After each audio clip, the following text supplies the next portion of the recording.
Je me réveille dans un lit d'hôpital, sous une lumière blanche qui me brûle les yeux. Mon corps est un champ de bataille, couvert de bandages et de contusions. Chaque mouvement réveille une douleur sourde, mais mes pensées, elles, sont encore plus douloureuses. Sarah est assise à côté de moi, tenant mes mains avec force. Nos enfants, Éloi et Jade, sont blottis contre elle, leurs visages encore marqués par les terreurs de cette nuit-là. Nous avons survécu, oui, mais à quel prix ? Dans mon esprit, des images me hantent, des maisons dévastées, des cris étouffés, des visages d'êtres chers emportés par l'eau. Tout a commencé bien avant que le chaos ne s'abatte sur notre petite vallée. Une pluie intense, un petit inhabituelle, avait commencé il y a plusieurs jours, transformant le ciel en une mer grise qui semblait ne jamais vouloir s'arrêter. Les habitants se parlaient dans les rues, échangeant des regards inquiets. La météo annonçait des records de précipitations, mais personne n'avait encore compris l'ampleur de ce qui nous attendait. Sarah et moi avions mis cela sur le compte d'un automne particulièrement capricieux, profitant de l'occasion pour rester à la maison avec les enfants. La rivière qui bordait notre village semblait plus agitée chaque jour, mais elle restait encore dans son lit.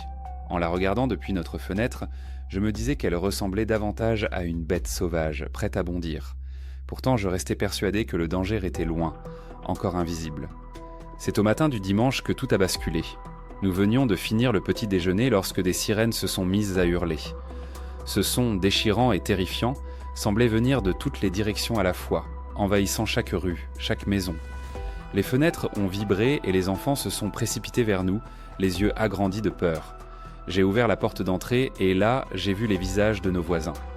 La panique y brillait comme un feu incontrôlable. Quelques-uns murmuraient, d'autres criaient des avertissements. Puis, tous les téléphones ont vibré simultanément dans un horrible concert d'alerte. Évacuation immédiate. Ce moment est resté gravé dans ma mémoire. Sarah me regardait, l'angoisse visible, mais moi, essayant de rester calme, j'ai pris une grande inspiration et lui ai serré la main. « Ça va aller », lui ai-je dit, sans y croire moi-même. Les enfants, accrochés à nous, sentaient notre tension. À cet instant, je savais que notre petite famille allait entrer dans l'inconnu. En sortant de la maison, je m'attendais à un simple ruisseau, peut-être de l'eau dans les rues. Mais ce que j'ai vu dépassait tout ce que je pouvais imaginer. La rivière, autrefois si calme, s'était transformée en une créature monstrueuse. Des vagues énormes balayaient tout sur leur passage, brisant les digues en un instant. Le vacarme était assourdissant, chaque maison subissant le même sort, sous la force implacable de l'eau. Les premières maisons, y compris celles de nos amis les plus proches, se sont effondrées comme des châteaux de cartes. Sarah m'a tiré par le bras. « Allez, on doit partir !» J'ai attrapé Éloi dans mes bras, tandis qu'elle tirait Jade. Autour de nous, c'était le chaos total. Les voitures se flottaient ainsi comme des jouets, portées par le courant. Les habitants hurlaient, abandonnant leurs biens et courant dans tous les sens. J'ai ressenti un mélange d'effroi et de terreur pure. Nous avons couru, trempés jusqu'aux os, cherchant désespérément un abri qui pourrait nous protéger. En gravissant la colline vers l'école, le courant devenait plus fort, nous clouant parfois sur place. Autour de nous, d'autres familles s'étaient tentées de nous suivre, certaines portant des enfants, d'autres essayant de sauver ce qu'ils pouvaient encore tenir dans leurs bras. Arrivés à l'école, nous nous sommes entassés avec une vingtaine de personnes dans une salle de classe. L'endroit était plongé dans un silence angoissant. Chacun retenait son souffle, comme si un mouvement de trop pouvait attirer l'eau jusqu'ici. Quand la lumière a vacillé et s'est éteinte, un frisson glacé m'a traversé. La pluie battait contre les fenêtres, ses coups résonnant comme une menace continue. Nos voisins se parlaient à voix basse, essayant de rassurer leurs enfants, mais la peur était palpable, collant à chaque mur, à chaque parole. Je regardais Sarah et les enfants, priant pour que l'eau nous épargne. Puis, au milieu de ce silence tendu, un cri strident déchira l'air. Madame Dupont, une voisine que nous connaissions bien, venait de réaliser que son fils Nathan n'était plus avec elle. Sa voix, pleine de terreur, résonna dans la pièce. Elle se précipita vers la porte, mais quelqu'un l'arrêta. Elle luttait, essayant de se libérer, ses yeux remplis d'une détresse inconsolable. Elle criait le nom de son fils, répétant qu'il devait être là, quelque part dehors. Finalement, un groupe de jeunes hommes accepta de l'accompagner pour chercher Nathan, bravant la pluie battante et le danger des eaux montantes.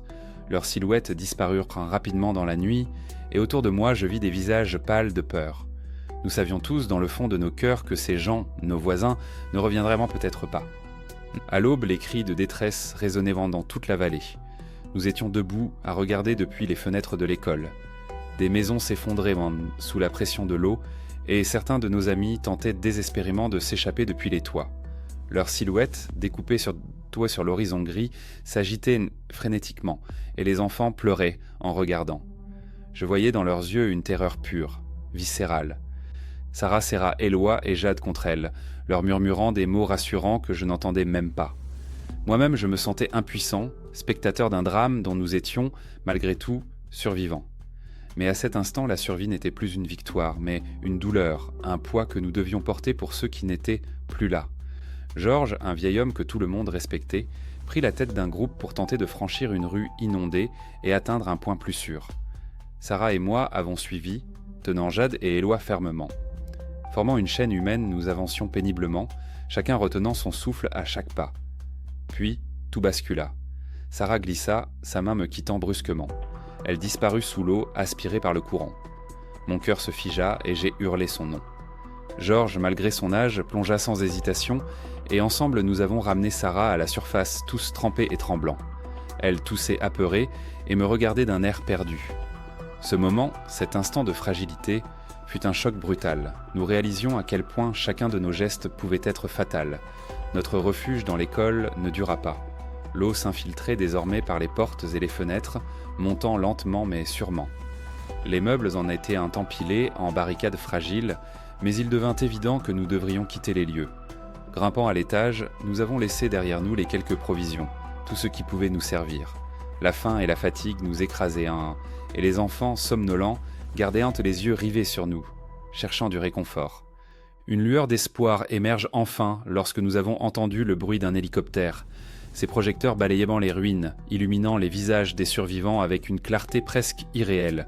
Mais alors qu'il s'approchait, un mouvement brusque de l'eau le déstabilisa et il dut s'éloigner, nous laissant seuls une fois de plus.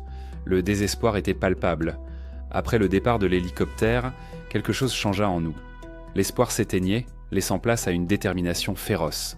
Avec Sarah, nous avons décidé de fabriquer un radeau, une embarcation de fortune avec des planches, des cordes trouvées dans les salles de classe et tout ce que nous pouvions rassembler.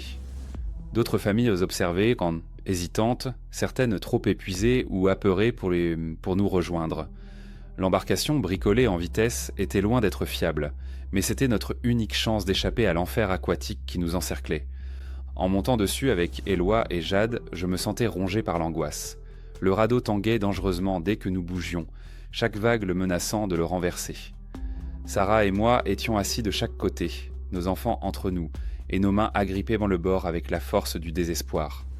L'air était glacial et la pluie n'avait pas cessé une seule seconde depuis des jours. Le courant semblait vouloir nous engloutir à chaque coup de rame. Nous progressions lentement, pagayant avec tout ce que nous avions, mais le moindre obstacle, branche, morceau de débris flottant, devenait une menace. Éloi s'accrochait à mon bras, tremblant de froid, tandis que Jade se blottissait contre sa mère, ses petites mains s'agrippant fermement à son manteau. Autour de nous, des ombres dansaient, des débris se mêlant à l'eau sombre, créant des formes indistinctes qui augmentaient trop notre peur. À chaque instant, nous avions l'impression que le radeau allait céder. Un courant soudain faillit nous emporter contre un mur de pierres effondrées, mais en criant, nous avons réussi à orienter notre frêle embarcation vers une partie de la rivière moins rapide. Mes muscles brûlaient, sous l'effort, mais je savais que la seule option était de continuer, de trouver la colline que nous apercevions au loin, baignée dans une lueur d'aube timide. Après des heures qui me semblèrent une éternité, nous avons enfin atteint la colline. Des secouristes étaient là, et la lumière de leurs lampes nous parut irréelle après l'obscurité et l'agitation des échos.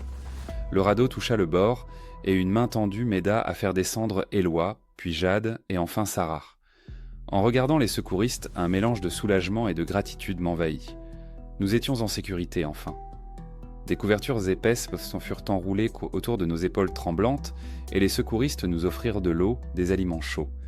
Je les ai regardés, mais je n'arrivais pas à parler. Mon esprit se vidait, submergé par l'épuisement, l'intensité des événements et l'incroyable chance d'avoir survécu. Sarah me serra la main, ses yeux remplis de larmes, et je vis dans son regard toute la douleur et la force qu'elle avait eue pour traverser cette épreuve avec nous. Assis sur cette colline, avec d'autres survivants rassemblés autour de nous, nous avons observé la vallée, désormais méconnaissable. Notre village n'était plus qu'une mer de boue et de débris flottants, chaque maison, chaque rue avalée par la furie des flots. Un silence pesant s'était installé, seulement rompu par les sanglots de ceux qui avaient ainsi tout perdu. À mesure que l'aube se levait, elle révélait un paysage désolé, dépourvu des couleurs familières de notre ville.